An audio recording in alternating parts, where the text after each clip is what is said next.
이 이라고 하는 게 냄새의 주범이다 이렇게 얘기하기도 해요. 그래서 이게 많은 부분을 관리를 잘하자 이렇게 얘기를 하더라고요. 이제 예를 들면 같은데 목 같은데. 특히 또 어디 있어요? 그리고 그런 부분들을 평상시에 좀 깨끗이 씻어주시는 게 좋아요. 이제 어르신들에게서 원래 나던 냄새랑 다른 냄새가 나는 경우가 있어요. 조금 냄새가 예전이랑 다른 것 같은데 더 안 좋은 냄새가 나는 것 같은데 라고 하실 때는 자세히 살펴보시는 게 좋거든요. 왜냐면은 질병이랑 관련이 있을 수가 있어요.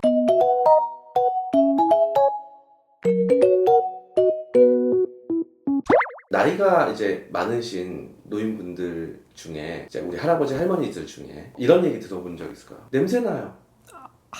네. 할아버지 냄새 나요. 저리 가요. 아. 손주나 손녀들한테 이런 얘기 받으면 마음이 아프잖아요. 아, 마음 아프죠. 네. 그게 통칭해서 노인 냄새? 이렇게도 표현하더라고요. 네, 그렇게 표현하는 경우가 있더라고요. 네. 그래서 뭐 잘 생각해보면 그게 뭐 나쁜 건 아닌데 꼭 나쁘다고 생각이 들진 않아요. 저는 할머니 냄새 되게 좋아했었거든요. 네, 저도요. 혹시 이런 것도 좀 해결할 수 있는 방법이 있어요? 있죠. 이 몸에서 나는 냄새를 해결할 수 있는 방법이 사실은 건강해지는 방법이에요. 저도 사실은 저희 할머니 냄새를 기억해요. 내가 놀러 가면 저 엄청 예뻐해 주시고 맛있는 거 해주시고 막 엉덩이 토닥토닥 해주시고 그러니까 한없이 저를 받아주시는 분이잖아요, 할머니가. 근데 이제 저도 나이가 들고 할머니도 나이가 들면서 그 냄새가 좋게 느껴질 때도 있고 어떤 날은 좀 안 좋으신 것 같은데 이런 느낌이 들 때도 있었죠. 그리고 요즘에는 이제 저희 엄마가 이제 할머니가 되셨잖아요. 그러니까 좀 신경 쓰시더라고요. 건강하고 예쁘게 늙는 방법? 요거랑도 좀 관련이 있어서 그래서 그 얘기를 오늘 한번 해보면 좋을 것 같네요.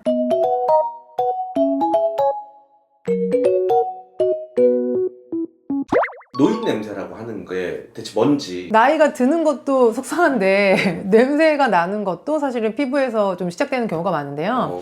나이가 들게 되면 피부에서 제일 먼저 줄어드는 게 수분이죠. 피부가 건강하려면 제가 수분이랑 유분이 있어야 된다 그랬잖아요. 그래서 수분이 있어서 촉촉하고 유분이 있어서 윤택하고 요거가 이제 같이 가야 되는데 첫 번째로는 푸석푸석해지면 수분이 줄어드는 게 느껴지실 거고요. 두 번째로는 이 유분도 같이 줄어들기 시작합니다. 유분도 줄어들어요. 그러니까 피지도 줄어들어요. 그러니까 몸 안에서 적당한 신진대사가 일어나지를 못하고 피부가 점점점 건강해지지 않는 게 수분이 줄어드는 거다 생각하시면 될 것 같고요. 점점점 나이가 들면서 피지 분비량이 줄어들게 되면은 적당하게 피지가 분비되면서 피부 표면을 보호하고 그 다음에 윤택하게 만드는 걸 못하게 되는 거예요. 그리고 건강하게 분비되고 날아가고 또 분비되고 이걸 반복해야 되잖아요. 근데 조금밖에 분비가 안 되는 데다가 제대로 피부 표면을 보호하지 못하니까 자꾸 잔류하게 되는 거예요. 간단하게 얘기하면 산화된다 그래요. 그러면은 그 산화된 피지에서는 냄새가 날 수 있다. 저희가 이렇게 설명드리거든요. 그리고 그뿐만이 아니라 모공에는 각질도 있고 각종 노폐물도 있고 하잖아요.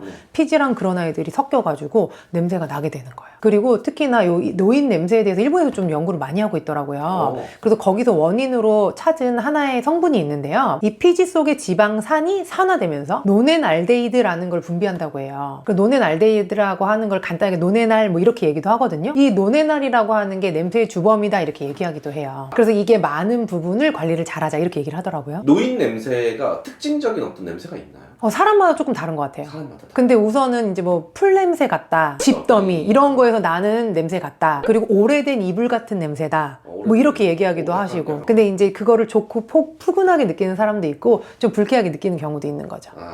아까 처음에 냄새를 없앨 수 있다 하셨잖아요. 이걸 어떻게 없앨 수 있는지. 우선 첫 번째로 말씀드리고 싶은 거는 시작하기 전에 그 냄새를 냄새로 덮으려는 경우가 있어요. 그러니까 삼촌이 깨끗하게 씻고 관리를 하는 게 아니라 오랫동안 씻지 않은 이불 속에서 일어나가지고 냄새 나는 그대로 나가기 좀 그러니까 막 향수를 막 뿌리는 거지. 근데 그러면 우리가 뭐라 그래요? 뭐 가려지나? 그거 맞아요. 가려지지 않습니다. 오히려 원래 있던 냄새랑 또 향수랑 합쳐지면서 좀 더 이상한 새로운 향이 생기는 경우가 있기 때문에 그거는 이제 권하지 않고요. 내 몸 자체에서 나는 냄새를 조금 깨끗하고 좋게 만드는 게 더 좋겠죠. 제가 첫 번째로 하나 권해드리는 것은 따뜻한 물을 자주 마셔주세요 라는 거. 우리 몸의 70%가 뭐로 이루어져 있죠? 물로.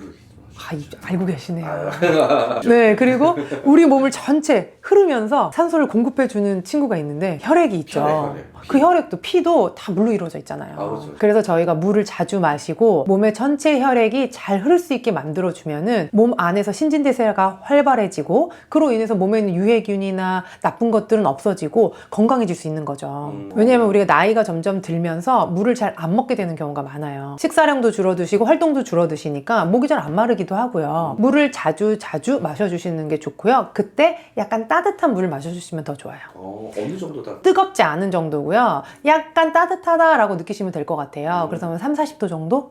그 정도만 되셔도 괜찮을 것 같아요. 오늘 많이 마시면 되겠네요. 많이는 안 돼. 한꺼번에 많이 드시면 소화도 안 되고 위장의 기능에도 좋지 않기 때문에 자주 마셔라. 자주. 네. 두 번째는 햇빛과 친해져라. 햇빛을 받으시면 여러 좋은 점이 있는데요. 네. 우선 첫 번째로는 밖으로 나가서 걷기 때문에, 움직이기 때문에 네. 운동을 하게 되는 거겠죠. 땀 흘리는 많은 운동이 아니라 적당하게 몸을 움직이고 근육을 사용하기 때문에 아까 말씀드린 것처럼 또 신진대사가 활발해지는데 도움이 되겠죠. 그리고 소화도 잘 될 거고요. 그리고 또 햇빛을 받잖아요. 햇빛을 받게 되시면 자외선은 무슨 효과가 있죠? 이불을 팡팡 털어서 밖에 막 저희가 널잖아요. 살균? 살균 소독. 햇빛으로 살균 소독하려고 저희가 막 어, 밖에 널잖아요. 네. 우리 몸 전체에서 이 노네날이 많이 나올 수 있는 부분에 소독이 되는 거예요. 저희가 보통 노네날이 몸의 상체에 더 많이 분비된다고 하거든요. 네. 그렇기 때문에 햇빛을 받으면서 걸으면 머리, 얼굴, 목 뒤 이런 부분에 있는 노네날이 산화되는 거, 피지가 산화되는 걸 좀 막을 수 있어요. 그리고 또 걷다 보면 목마르니까 저희가 물도 마셔야죠. 일석이조. 그럼 뭐 이거는 뭐 어느 정도를 그래서 사실은 하루에 한 적으면 10분, 많으면 30분 정도. 세 번째로는 겹쳐지는 곳을 꼭 씻는다입니다. 이제 예를 들면 귀 뒤, 목 같은데. 목 같은데. 특히 또 어디 있어요? 겨드랑이. 겨드랑이, 그리고 사타구니. 사타구니 여기 허벅지. 그런 부분들을 평상시에 좀 깨끗이 씻어주시는 게 좋아요. 그래서 이제 하루에 한 번 정도 샤워는 조금 꼭 권하는 편이고요. 네. 샤워하고 나오셔서 보습도 해주시는 게 좋아요. 좀 귀찮죠, 사실. 네. 바디크림을 바르는 거를 나이가 들면 들수록 꼭 권하는 것 중에 하나인데요. 바르면서 얘기해 주는 거예요. 어우, 나 예쁘다. 그런 거 해주셔야 돼요. 오늘 수고 많았다. 아까 귀찮은데 날씨도 별로 안 좋았는데 점심 먹고 나가서 걸은 거 너무 잘했어. 이렇게 얘기해 주시면서 나를 좀 보듬어 주시는 거예요. 그러니까 나한테 뭔가 자신감. 네, 자신감, 위로도 좀 해주고 샤워하시고 보습을 잘 해주시는 것도 이 냄새 관리에 굉장히 도움이 됩니다. 그리고 네 번째로는 기름진 음식보다는 항산화 식품을 먹는다입니다. 야채나 채소 중에서는 토마토 같은 거, 그리고 과일 중에서는 사과 같은 거, 빨간 것만 요거 잘 드셔도 돼요. 쌀보다는 현미. 그럼 또 유명한 친구들이 브로콜리, 블루베리 뭐 이런 친구들이 있어요. 고기 많이 좋아하시는 분들은 야채나 채소로 조금씩 바꿔주시는 것도 좀 좋을 것 같아요. 근데 그걸 먹는 것만으로도 항산화가 되는 거예요? 항산화 제품을 드시면은 다른 식사를 하시는 것보다는 천천히 늦게 되는. 그리고 이제 노화 방제도 좀 도움이 되고. 세포가 계속 재생이 돼야 되는데 그 재료가 저희가 먹는 식사거든요. 근데 내 세포가 재생이 잘 되고 건강하게 되고 산화되는 걸 막을 수 있는 그런 세포로, 그런 피부로 만들고 싶다면 그런 음식 많이 드셔주셔야 돼요. 다섯 번째는요, 많이 씹기입니다. 이제 뭐 여기저기 동네 아줌마 이렇게 씹는 게 아니고요. 잠깐 그 생각 했는데. 근데 그거는 치매에 도움이 되긴 하는데 잘 기억하고 얘기해야 되기 때문에 저는 저작을 굉장히 중요하게 생각해요. 왜냐면 나이가 들수록 치아가 좀 약해지고 치아가 개수가 적어지면 사실은 치매가 온다, 이런 것도 제가 영상으로 만들었는데 그거 너무 좋거든요, 그 영상이. 근데 많이 안 보셨더라고요. 그 영상 진짜 좋은데. 저는 개인적으로는 주변의 어르신들한테 많이 보내드려요. 왜냐면 이제 점점 나이가 들수록 치아가 약해지죠, 근육도 약해지죠. 안 씻고 싶어요. 좀 부드러운 음식 자꾸 드시려고 하고 좀 질긴 거는 안 먹는다고 하시고 그렇게 되는 경우가 많거든요. 근데 안 드시면 안 드실수록 치아가 더 약해지겠죠. 근데 제가 이 치아를 왜 말씀드리냐면은 항산화 제품을 많이 드시려면 이가 튼튼해야 돼요. 그리고 이 튼튼한 이로 많이 씹게 되시면 뇌로 혈액을 좀 더 펌핑을 시키게 되고요. 그러면 뇌혈관 흐름도 훨씬 좋아지게 되거든요. 몸 전체 순환을 좋아지게 하는데 아주 큰 도움이 돼요. 그리고 이 입 건강이 냄새에도 좀 중요한 영향을 미치잖아요. 왜냐면 저희가 할머니 몸에서 나는 냄새도 있지만 입에서 나는 냄새도 아이들이 싫어하는 경우가 많기 때문에 그렇죠. 치아 건강이 굉장히 중요하거든요. 근데 많이 씹으시면 치주염 예방에도 도움이 돼요. 힘이 가해질 때마다 더 단단해져요. 안 쓰면 안 쓸수록 치아가 약해집니다. 그리고 염증도 잘 생기고. 그래서 치아를 건강하게 관리하시려면 평상시에 자주 씹어서 많이 드시는 게 좋아요. 그럼 마지막 여섯 번째로는요, 옷과 침구를 관리하는 거예요. 특히 외투 같은 경우는 저희가 여러 번 입잖아요. 그렇죠. 그러다 보면은 나의 냄새가 외투에 배죠. 짙게 뵐 수 있겠죠. 너무 오랫동안 여러 번 입지 말고 자주 세탁해 주시고 통풍이 가능한 곳에 두시거나 햇볕에 조금 건조해 주시거나 이런 것도 조금 방법일 것 같고요. 그리고 제가 특히나 침구를 좀 설명드려요. 이불.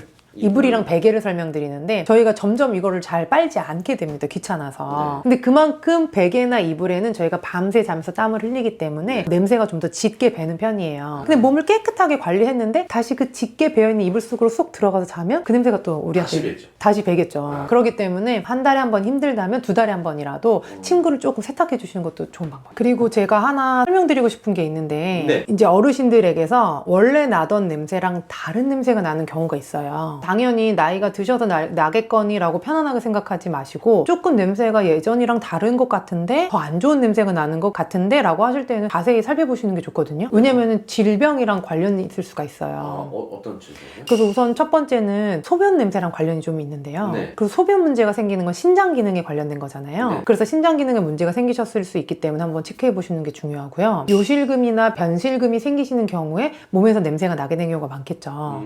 그래서 그런 것도는 꼭 치료가 필요하니까 한번 확인해 보시는 것도 방법일 것 같고요. 그 다음으로 말씀드리고 싶은 건 당뇨병이 있거든요. 평상시보다 좀 당뇨병의 증세가 심해진 경우 저희가 케톤산증이다 뭐 이렇게 얘기하기도 하는데 케톤 냄새가 난다 그래요. 화학 제품 냄새라고 해야 되나? 매니큐어 리무버 냄새 있죠? 화한 냄새. 약간 그런 냄새, 아세톤 냄새 같은 게 날 수가 있어요. 조금 다르기는 한데 그래서 그런 경우에는 좀 의심을 해봐야죠. 그리고 마지막으로는 분명히 되게 청결하신 분이었는데 요즘에 조금 관리를 잘 안 하시네? 옷이나 주변에 뭐가 묻어있네? 이럴 수 있잖아요. 근데 그게 좀 자주 반복되시면은 저희가 인지 기능이 문제가 없다고 하더라도 치매가 오시는 전조 증상이실 수 있어요. 그래서 그런 거는 좀 눈여겨보시고 건강상의 문제가 있는지 없는지 한번 확인할 수 있는 계기가 되니까요. 그렇게 생각 한번 해보시면 너무 좋을 것 같아요. 노화를 늦추는 뭐 한의원만의 방법은 없을까요? 저희가 한약 치료, 침 치료, 뜸 치료, 뭐 추나 치료 다양하게 있겠지만은 제가 집에서 하실 수 있는 거 두 가지 조금 설명드리고 싶어요. 첫 번째는 고치법이고요. 두 번째는 숨쉬기 운동이에요. 고치법은 두드릴 고의 치아치 글자거든요. 아침에 일어나셔서 편하고 바른 자세로 앉으신 다음에 눈을 감고 어금니와 어금니를 부딪혀 주시는 거예요. 30번에서 50번 정도. 그렇게 되면 밤새 잠들었던 뇌가 깨어나는데 또 도움이 되고요. 치매 예방에도 도움이 되고 건강에도 도움이 되기 때문에 제가 남녀노소 사실은 상관없이 모두에게 권하는 건강법이에요. 두 번째로는 숨쉬기 운동인데요. 숨은 최대한 아래에서 쉬는 게 좋다 이렇게 얘기를 하거든요. 배를 너무 내밀려고 하시면 힘들어요. 오히려 복식호흡 하려고 그러니까 제대로 안 된다 하신 분들이 많은데 갈비뼈 있잖아요. 갈비뼈가 좀 늘어나는 느낌을 느끼시면서 갈비뼈에 손 올리시고 갈비뼈 펼쳐졌다가 쪼그라들었다가 요걸 느끼시면서 제가 배통을 이렇게 크게 넓히는 호흡을 하시라고 하거든요. 코로 들이쉬고 입으로 내쉬는 거예요. 심호흡을 아주 여러 번 길게 해보는 거예요. 그리고 10번에서 20번 정도 넘어가시면 체온이 상승하면서 땀도 좀 나거든요. 그래서 신진대사를 활발하게 하고 전신순환이 되는데 호흡이 정말 중요하니까요. 꼭 한번 해보시면 좋을 것 같아요.